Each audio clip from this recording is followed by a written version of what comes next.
जय माता रानी दोस्तों, आप सभी का बहुत बहुत स्वागत है आपके अपने चैनल राधा कृष्ण ऑफिशियल में। उम्मीद करती हूँ आप लोग बहुत अच्छे होंगे। तो ये बताने के लिए कमेंट बॉक्स में जय श्री विष्णु जरूर लिखिएगा। तो चलिए दोस्तों, आज हम इस वीडियो में पूर्णिमा व्रत की कथा सुनेंगे, जो कि साल 2024 में बैसाख पूर्णिमा 23 मई को है। तो 23 मई को ही व्रत रखना है, स्नान दान करना है, क्योंकि बैसाख का जो पूर्णिमा होता है ना, वो बड़ा ही फलदायी तिथि माना गया है। इस दिन नदी सरोवर में स्नान करने का, दान पुण्य करने का विशेष महत्व है। पूर्णिमा के दिन पवित्र नदियों में स्नान करके हाथ में तिल रखकर तर्पण करने से पितरों की भी तृप्ति मिलती है और उनका आशीर्वाद भी प्राप्त होता है। पूर्णिमा की जो तिथि होती है वो भगवान विष्णु और चंद्र देवता को समर्पित मानी गई है। इसलिए आज के दिन भगवान विष्णु की पूजा विधि विधान से करके चंद्रदेव को शाम के समय में अर्घ्य दे करके व्रत खोला जाता है। और इस दिन व्रत की कथा जरूर पढ़ना या सुनना चाहिए। यदि कोई व्रत ना भी रखे और सच्चे मन से कथा पढ़ता हो या सुनता हो तो उन्हें भी व्रत के बराबर ही पुण्य प्राप्ति होती है। तो चलिए सुनते हैं बैसाख पूर्णिमा की कथा। तो सबसे पहले आप सभी को बैसाख पूर्णिमा की ढेर सारी शुभकामनाएं। तो कथा आप लोग लास्ट तक जरूर सुनिएगा। एक बार द्वापर युग के समय में माता यशोदा भगवान श्री कृष्ण से पूछती है कि आप तो संसार के पालन करता हो, मुझे ऐसा कोई उपाय बताओ जिससे मृत्यु लोक में किसी भी स्त्री को विधवा होने का भय ना हो और ना ही उसे निसंतान होने का दुख रहे। तब भगवान श्री कृष्ण ने अपनी माँ से कहा कि मैं आपको एक ऐसे व्रत के बारे में विस्तार से बताता हूँ। सौभाग्य प्राप्ति के लिए हर महिलाओं को 32 पूर्णिमा का व्रत करना चाहिए। इससे संतान और सौभाग्य की रक्षा होती है। बैसाख पूर्णिमा का यह पावन तिथि हिंदू धर्म में विशेष महत्व माना गया है। व्रत को धन और संतानदायक माना गया है। जो भी श्रद्धालु पूरे विधि विधान के साथ में बैसाख पूर्णिमा का व्रत रखता हो, उसकी सभी मनोकामनाएं भगवान विष्णु पूरा करते हैं। और जो कोई भी बैसाख पूर्णिमा का व्रत करते हो, कथा के साथ पूरी करते हो, नियम के साथ पूरे करते हो, तो उसके ऊपर भगवान विष्णु और माता लक्ष्मी की विशेष कृपा बनी रहती है। मैं कथा सुनाने जा रहा हूँ, आप ध्यान पूर्वक सुनिए। किसी नगर में चंद्रहस्त नाम का एक राजा रहता था। उसकी पत्नी का नाम कृतिका था। उसी नगर में एक ब्राह्मण और ब्राह्मणी रहते थे। ब्राह्मण का नाम धनेश्वर था और ब्राह्मणी का नाम रूपवंती था। उसके पास में कोई धन धान की कमी नहीं थी, लेकिन उनका कोई संतान नहीं था। इसी कारण वो लोग बहुत दुखी रहते थे। एक बार उस नगर में एक तपस्वी आया। वह तपस्वी हर नगर के सभी घरों से भोजन लेकर के करता था, लेकिन वो ब्राह्मण के घर छोड़ करके, क्योंकि रूपवंती के हाथ से वो भिक्षा नहीं लेता था।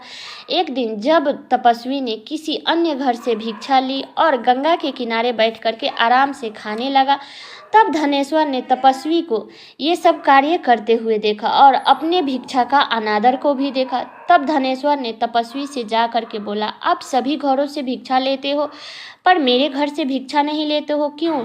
तब तपस्वी बोला, जिसके घर संतान न हो उसके घर की भिक्षा बड़ी पापदायिनी मानी जाती है। क्योंकि तुम निसंतान हो, इसलिए तुम्हारे घर की भिक्षा नहीं लेता हूँ। तब धनेश्वर ने तपस्वी के पैर पकड़ लिया और बोला कि मुझे आप पुत्र प्राप्ति का उपाय बताइए, आप मेरे इन दुखों को खत्म करने में सहायता करें। तब धनेश्वर के प्रार्थना करने पर तपस्वी बोला, तुम चंडी की आराधना करो। तब ब्राह्मण आकर के ब्राह्मणी से सारी बात बताई और खुद चंडी की तपस्या करने के लिए वन में चला गया। उसने चंडी का उपासना किया तो 16वें दिन चंडी ने उसे स्वप्न में दर्शन दिया और कहा कि जाओ, तुम्हें पुत्र होगा, लेकिन वह जब 16 वर्ष का होगा तो उसकी मृत्यु हो जाएगी। तब ब्राह्मण बोला, इसका कोई उपाय है? तब चंडी बोली, यदि तुम 32 पूर्णिमा का व्रत करोगे तो वह दीर्घ आयु प्राप्त करेगा। और एक काम और करना, जितना तुम्हारा सामर्थ्य हो उतना घी का दीपक शिवलिंग के सामने जला देना। ऐसे 32 पूर्णिमा को करना है। प्रातःकाल होने पर इस स्थान पर तुम्हें एक आम का पेड़ दिखाई देगा। पेड़ पर चढ़कर एक आम तोड़ना, उस आम को अपनी पत्नी को दे देना। तब जब ब्राह्मण ने स्वप्न से जागा तो देखा कि वहाँ पे तो पेड़ तो था, लेकिन उस पेड़ पे आम बहुत ही ऊंचा था। तब ब्राह्मण ने गणेश भगवान को प्रार्थना किया और कहने लगा कि हे विघ्नहर्ता गणेश भगवान, मेरी प्रार्थना को स्वीकार कीजिए और मेरी सहायता कीजिए ताकि मैं अपने मनोरथ को पूरा कर सकूं। तब गणेश जी के कृपा से धनेश्वर पेड़ पर चढ़ गया और आम को तोड़ लिया और घर जाकर उस फल को अपनी पत्नी को दे दिया। पत्नी ने उस फल को खा लिया। माता चंडी के कृपा से उसे 9 महीने बाद पुत्र की प्राप्ति हुई। जब पुत्र का जन्म हुआ तो धनेश्वर ने उस पुत्र का नाम देवदास रखा और ब्राह्मण और ब्राह्मणी ने पूर्णिमा का व्रत करना भी शुरू कर दिया।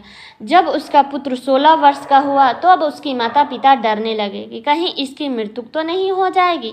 इसलिए उन्होंने अपने मन में विचार किया कि यह घटना हमारे सामने नहीं होना चाहिए। तब ब्राह्मण ने अपने पुत्र के मामा को बुलवाया और कहा कि तुम देवदास को लेकर के 1 वर्ष के लिए काशी लेके चले जाओ विद्या ग्रहण कराने के लिए, लेकिन उसे अकेला बिल्कुल मत छोड़ना, तुम सदा उसके साथ रहना। धनेश्वर ने 1 वर्ष के लिए भेज दिया, लेकिन यह बात मामा को नहीं बताया कि इसके ऊपर ग्रह है। धनेश्वर ने अपने पुत्र की मंगल कामना के लिए भगवती की आराधना करना शुरू कर दिया और साथ में 32 पूर्णिमा का व्रत भी पूरा कर लिया।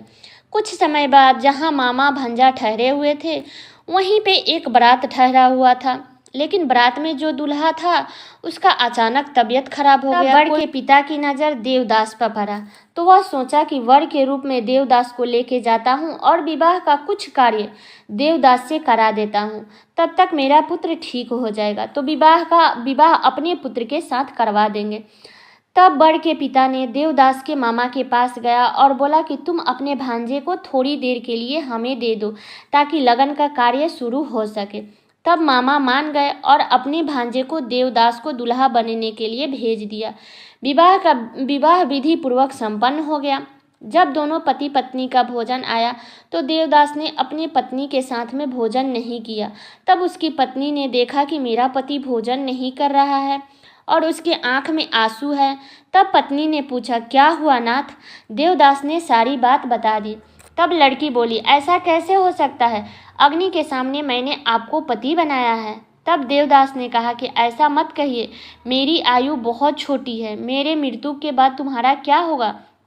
तब पत्नी बोली कि जो होगा देखा जाएगा, तब तक दोनों साथ में भोजन करते हैं। दोनों साथ में भोजन किया और रात में सो गए। जब देवदास सुबह घर जाने से पहले अपने पत्नी को 3 नगों से जुड़ी अंगूठी दी और एक रुमाल दिया और कहा कि इसे मेरा संदेश समझ करके रख लो और शांति से रहो। फिर देवदास ने कहा कि तुम अगर मेरा जन्म और मृत्यु जानने के लिए एक बगीचा लगवाओ, वह 9 मालिक लगवाओ और उसे जल से सींचते रहो। जिस दिन ये सूख जाए समझ लेना मेरे प्राण का अंत हो गया, और जब यह फिर से हरा भरा हो जाए तो समझ लेना कि मैं जीवित हूँ। यही मेरा संकेत है। तब विवाह के अगले दिन वर के पिता ने अपने पुत्र को लेकर के आया और बोला कि अपने कन्या को विदा करो। लड़की के पिता बोला कि बेटी, तुम्हारा पति आया है। तब लड़की अंदर से आई और बोली कि पिताजी, ये मेरा पति नहीं है, मेरा पति वो है जिनके साथ मेरे रात में विवाह हुआ था। तब उसके पिता बोला, नहीं, यही तुम्हारा पति है। तब लड़की ने बोला, यदि ये मेरा पति है तो बताए कि रात्रि में हम दोनों के बीच में क्या बातें हुई है, इसने मुझे क्या दिया है? तब लड़का बोला, मैंने तो कुछ नहीं दिया है। तब वह लड़का लज्जित होकर के चला गया और बारात भी वापस चली गई। तब मामा भांजा ने काशी विद्या अध्ययन करने के लिए चले गए।